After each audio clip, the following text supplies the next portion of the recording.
Bonjour. J'ai avec moi l'auteur et essayiste, mais aussi président du CA d'Attaque Québec. Avec moi, Claude Vaillancourt. Claude, bonjour.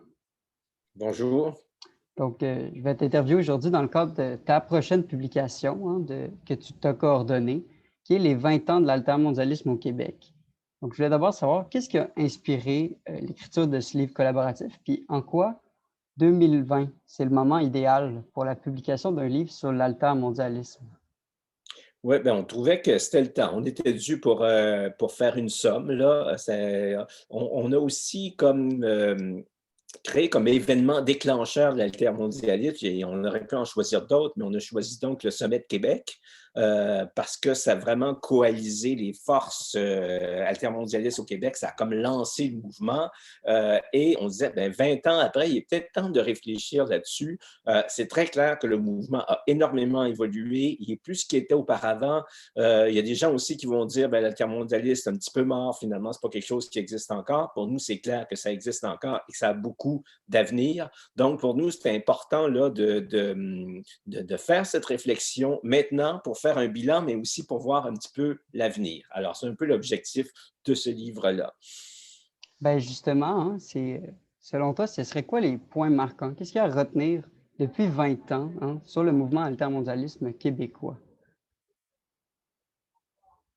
Oui, ben moi je pense que, comment choisir, le mouvement anti-éternalisme, il est très large, donc c'est le point de vue d'Attaque, c'est notre point de vue à nous, là, parce qu'il y a plusieurs thématiques qui peuvent être retenues par différents adhérents à ce mouvement-là. Mais pour nous, je dirais qu'il y a eu 3 étapes importantes. Alors, quand le mouvement a commencé au lendemain du Sommet de Québec, la chose la plus importante sur laquelle on se concentrait beaucoup, c'était les accords de libre-échange, hein. Il y avait la ZLEA, donc l'accord qui faisait des Amériques au complet une grande zone de libre-échange. Ça a vraiment provoqué beaucoup de résistance et ça a comme uni le mouvement. Mais ensuite, il y a eu aussi l'Organisation mondiale du commerce et dans l'Organisation mondiale du commerce, un accord qui portait sur les services, des accords voyons, bilatéraux aussi. Donc, c'est la somme de tout ça qui fait qu'au départ, là, on s'est vraiment concentré sur les questions du libre-échange. Ensuite, ben, est arrivée la crise de 2007-2008 et ce qui a suivi cette crise, c'est des mesures d'austérité. Donc, les gouvernements avaient énormément investi pour sauver les banques.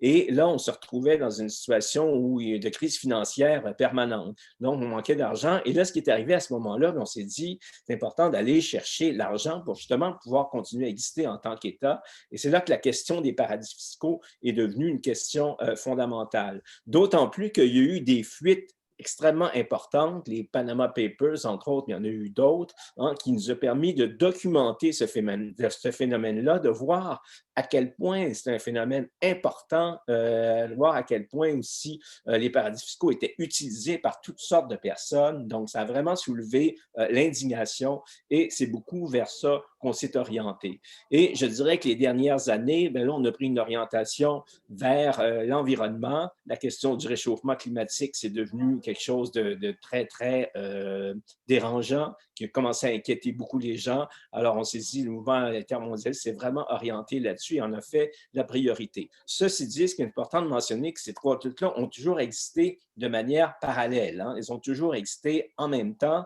mais on dirait que la conjoncture va faire qu'à un moment donné, c'est une de ces 3 pistes-là qui a pris plus d'importance par rapport aux 2 autres et tout ça risque encore de changer. Mais pour le moment, là, je peux me faire le résumé des dernières années, mais je dirais que c'est un petit peu comme ça que ça s'est passé, selon mon point de vue, bien sûr.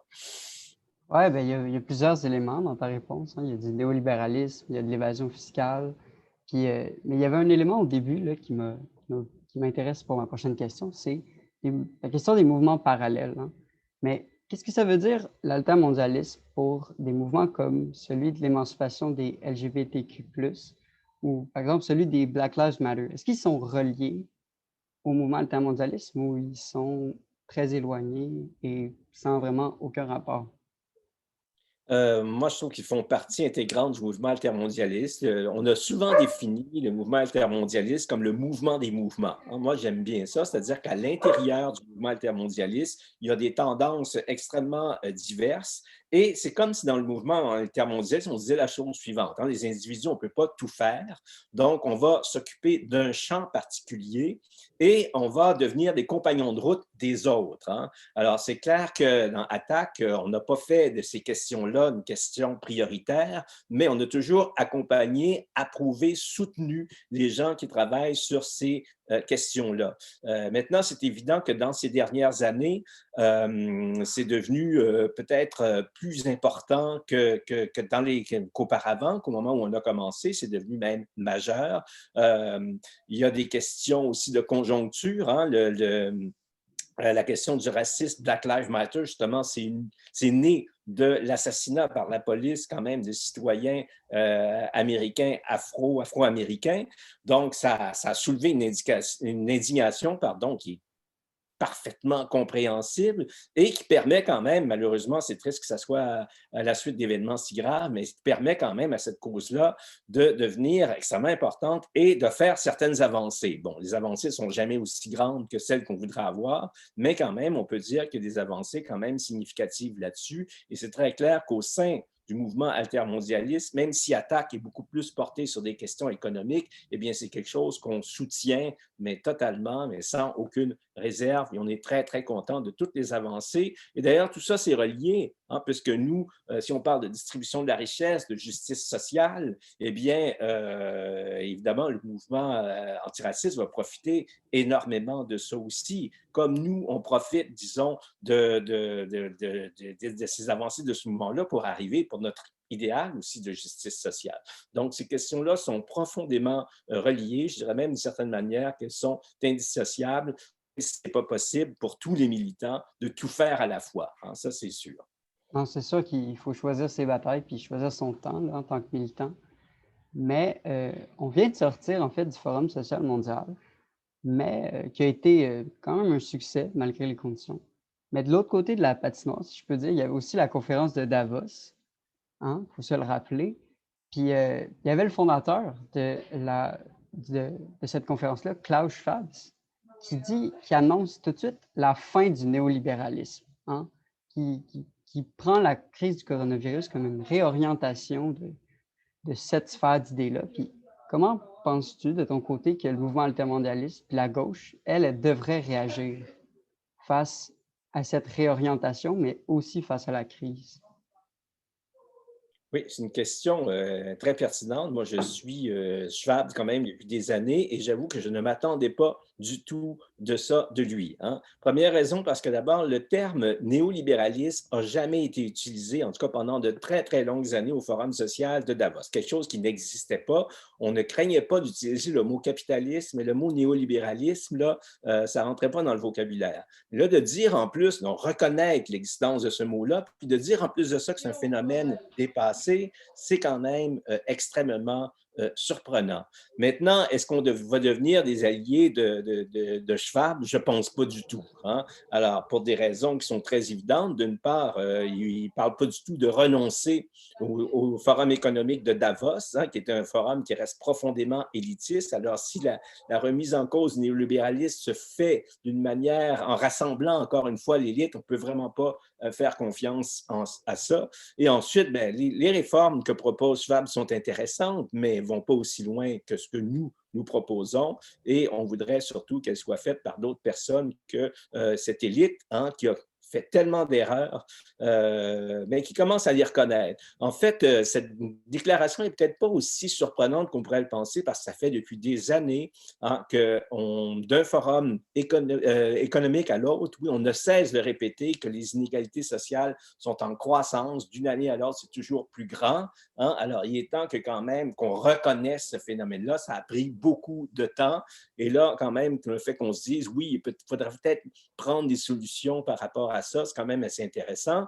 Mais, question très importante, est-ce que les gens qui vont au Forum économique de Davos, est-ce que les gens qui écoutent Schwab depuis des années vont le suivre là-dedans? Ça, je suis loin d'être sûr aussi, hein. C'est un autre problème qui est important de mentionner.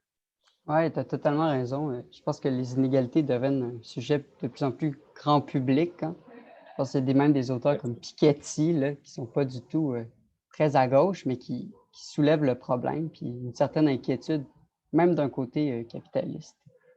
Donc, Oui, parce que là, effectivement, ils n'ont plus le choix de reconnaître ça et de voir que c'est un problème majeur là, pour sur toutes sortes de questions et aussi la question environnementale du réchauffement climatique qui est dû quand même à l'activité industrielle. Ça aussi, ça pose de sérieuses questions, hein. Donc, au moins, ils en tiennent compte, là. Est-ce qu'on va arriver au changement économique nécessaire? Moi, j'y crois pas trop, mais au moins, il y a une partie du chemin qui est fait. c'est sûr que c'est difficile de s'opposer aux changements environnementaux quand ça menace toute la planète.